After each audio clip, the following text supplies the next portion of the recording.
ओम श्री शांब शिवाय नमः। ओम श्री सांब शिवाय नमः। ओम श्री गणेशाय नमः। ओम श्री गणेशाय नमः।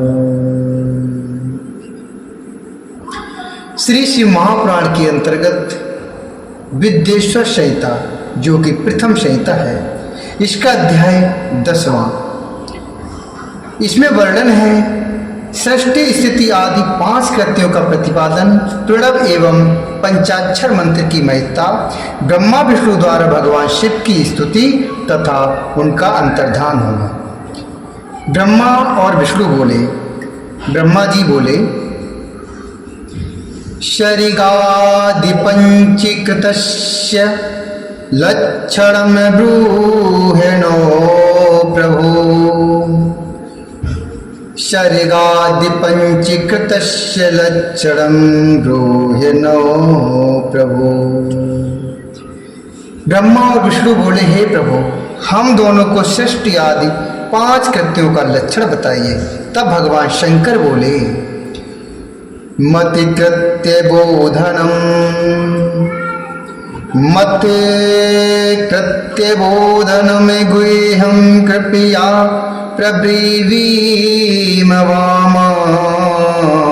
मति कृत्य बोधनम गुह्यं कृपया प्रब्रवीम वामा। शिव जी बोले, मेरे कृत्यों को समझना अत्यंत गहन है, तथापि मैं कृपा पूर्वक तुम दोनों को उनके विषय में बता रहा हूं। हे ब्रह्मा और अच्युत, सृष्टि स्थिति संहार तिरोभाव और अनुग्रह, ये 5 ही मेरे जगत संबंधी कार्य हैं जो नित्य सिद्ध हैं। संसार की रचना का जो आरंभ है वह सर्ग है। मुझसे पालित होकर सृष्टि का स्वस्थित रूप से रहना ही उसकी स्थिति कहा गया है। उसका विनाश ही संहार है। प्राणों का उत्क्रमण ही तिरोभाव है। इन सबसे छुटकारा मिल जाना ही मेरा अनुग्रह है। इस प्रकार मेरे 5 कृत्य हैं। इन मेरे कर्तव्यों को चुपचाप अन्य पंचभूतादि वहन करते रहते हैं। जैसे जल में पड़ने वाले गोपुर बिंब में आवागमन होता रहता है। सृष्टि आदि जो 4 कृत्य हैं वे संसार का विस्तार करने वाले हैं। 5वां कृत्य अनुग्रह मोक्ष का हेतु है।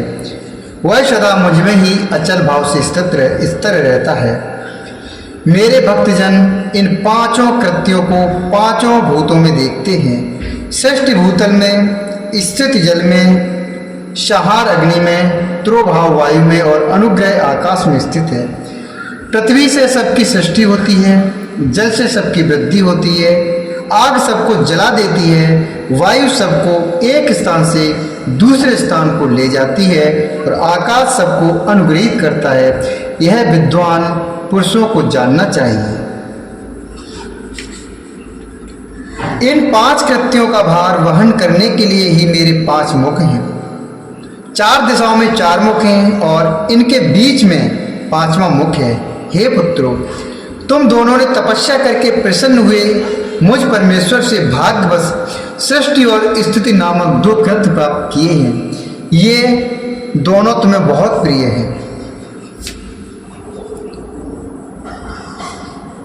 इसी प्रकार मेरे विभूति स्वरूप रुद्र और महेश्वर ने 2 अन्य उत्तम कृत्य संहार और तिरोभाव मुझसे प्राप्त किए हैं, परंतु अनुग्रह नामक कृत्य कोई नहीं पा सकता।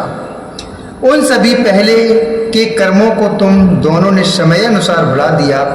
रुद्र और महेश्वर अपने कर्मों को नहीं भूले हैं, इसलिए मैंने उन्हें अपनी समानता प्रदान की है। वे रूप, वेश, कृत, वाहन, आसन और आयुध आदि में मेरे समान ही हैं। हे पुत्रों, मेरे ध्यान से शून्य होने के कारण तुम दोनों में मूर्ता आ गई है।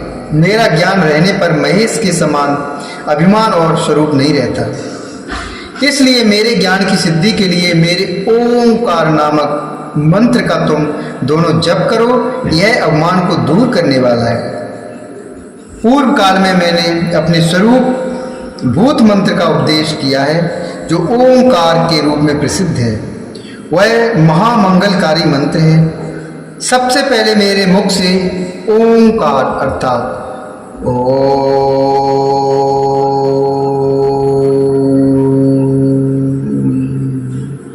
प्रकट हुआ, जो मेरे स्वरूप का बोध कराने वाला है। ओंकार वाचक है और मैं वाच्य हूँ। यह मंत्र मेरा स्वरूप ही है। प्रतिदिन ओंकार का निरंतर स्मरण करने से मेरा ही सदा स्मरण होता रहता है। पहले मेरे उत्तरवर्ती मुख से अकार, पश्चिम मुख से उकार, दक्षिण मुख से मकार, पूर्ववर्ती मुख से बिंदु तथा मध्यवर्ती मुख से नाद उत्पन्न हुआ। इस प्रकार 5 अवयवों से युक्त होकर ओंकार का विस्तार हुआ है। इन सभी अवयवों से एक ही भूत होकर वह प्रणव ओंकार नामक एक अक्षर हो गया। ओम नामक एक अक्षर हो गया। यह नाम रूपात्मक सारा जगत तथा वेद वर्णित स्त्री पुरुष वर्ग रूप दोनों कुल इस प्रणव मंत्र से व्याप्त है। यह मंत्र शिव और शक्ति दोनों का बोधक है। इसी प्रणव से पंचाक्षर मंत्र की उत्पत्ति हुई है, जो मेरे सकल रूप का बोधक है। वह अकारादि क्रम से और नकारादि क्रम से क्रमशः प्रकाश में आया है। ओम नमः शिवाय। इस पंचाक्षर मंत्र से मात्र का वर्ण प्रकट हुए हैं, जो 5 वेद वाले हैं। उसी से शिरो मंत्र तथा 4 मुखों से त्रपदा गायत्री का प्राकट्य हुआ है। उस गायत्री से संपूर्ण वेद प्रकट हुए हैं और उन वेदों से करोड़ों मंत्र निकले हैं। उन मंत्रों से भिन्न भिन्न कार्यों की सिद्धि होती है, परंतु इस प्रणव एवं पंचाक्षर से संपूर्ण मनोरथों की सिद्धि होती है। इस मूल मंत्र से भोग और मोक्ष दोनों ही सिद्ध होते हैं। मेरे सकल स्वरूप से संबंध रखने वाले सभी मंत्र साक्षात भोग प्रदान करने वाले और शुभ कारक हैं। नंद केश्वर बोले, पुनस्तयोस्तत्र तीरः पटं गुरो प्रकल्प्य मंत्रं च समादिशति परम् निधाय तच्छीर्षकराम्बुजं शनये रुद्रमुखं संस्तत्यो सह अम्बिका रुद्रमुखं संस्तत्यो सह नंदकेश्वर बोले, तदंतर जगदम्बा पार्वती के साथ बैठे हुए गुरुवर महादेव ने उत्तराभिमुख बैठे हुए ब्रह्मा और विष्णु को पर्दा करने वाले वस्त्र से आच्छादित करके उनके मस्तक पर अपना कर कमल रखकर धीरे धीरे उच्चारण करके उन्हें उत्तम मंत्र का उपदेश दिया। यंत्र तंत्र में बताई हुई विधि के पालन पूर्वक 3 बार मंत्र का उच्चारण करके भगवान शिव ने उन दोनों शिष्यों को मंत्र की दीक्षा दी।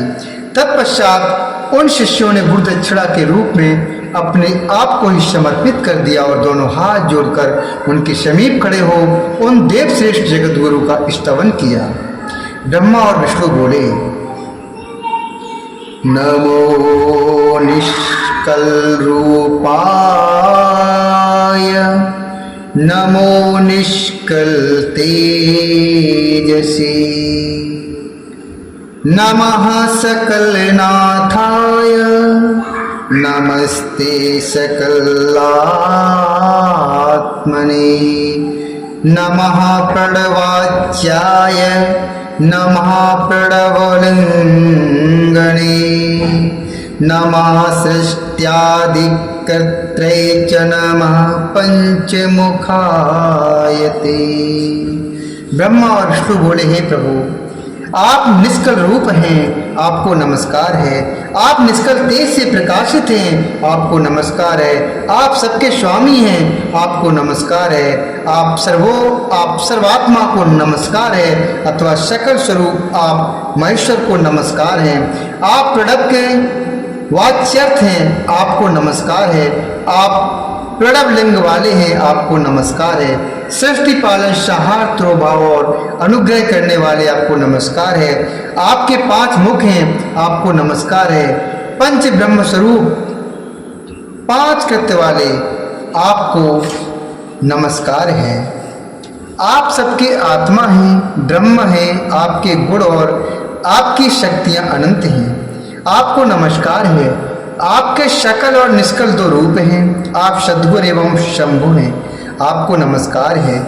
इन पदों द्वारा अपने गुरु महेश्वर की स्तुति करके ब्रह्मा और विष्णु ने उनके चरणों में प्रणाम किया। ईश्वर बोले, वत्स कौशरवतत्वं च कथितं दर्शितं च वाम जपतं प्रणवं मंत्रं देवीदिष्टं मदात्मकं ज्ञानं च सुस्तरं भाग्यं सर्वं भवति शाश्वतम् आद्रायां च चतुर्दश्यां तज्जप्यं त्वच्छं भवेत्। ईश्वर बोले, हे वत्सो, मैंने तुम दोनों से सारा तत्व कहा और दिखा दिया। तुम दोनों देवी के द्वारा उपदिष्ट प्रणव अर्थात ओम, जो मेरा ही स्वरूप है, का निरंतर जप करो। इसके जप से ज्ञान, स्तर, भाग्य सब कुछ सदा के लिए प्राप्त हो जाता है। आद्रा नक्षत्र से युक्त चतुर्दशी को प्रणव का जाप किया जाए तो अच्छे फल देने वाला होता है। सूर्य की संक्रांति से युक्त महा आद्रा नक्षत्र में एक बार किया हुआ प्रणव जाप कोटि गुणे जप का फल देता है। मृगशिरा नक्षत्र का अंतिम भाग तथा पुनर्वसु का आदि भाग पूजा, होम और तर्पण आदि के लिए सदा आद्रा के समान ही होता है। यह जानना चाहिए, मेरे लिंग का दर्शन प्रभात काल में ही प्रातः तथा संगव अर्थात मध्याह्न के पूर्व काल में ही करना चाहिए। मेरे दर्शन से पूजन के लिए चतुर्दशी तिथि निशीथ व्यापिनी अथवा प्रदोष व्यापिनी लेनी चाहिए, क्योंकि परिवर्तनी अमावस्या तिथि से संयुक्त चतुर्दशी की ही प्रशंसा की जाती है। पूजा करने वालों के लिए मेरी मूर्ति तथा लिंग दोनों समान हैं, फिर भी मूर्ति की अपेक्षा लिंग का स्थान श्रेष्ठ है। इसलिए मुमुक्षु पुरुषों को चाहिए कि वे वेर अर्थात मूर्ति से भी श्रेष्ठ समझकर लिंग का ही पूजन करें। लिंग का ओमकार मंत्र से और वेर का पंचाक्षर मंत्र से पूजन करना चाहिए। शिवलिंग की स्वयं ही स्थापना करके अथवा दूसरों से भी स्थापना करवाकर उत्तम द्रव्यमय उपचारों से पूजा करनी चाहिए। इससे मेरा पद सुलभ हो जाता है। इस प्रकार इन दोनों शिष्यों को उपदेश देकर भगवान शिव वहीं अंतर्धान हो गए। जय दुपचारैश्च मत्पदं सुलभं भवेत् इति शास्त्रे तथा शिष्यौ तत्रैवान्तरितः शिवः।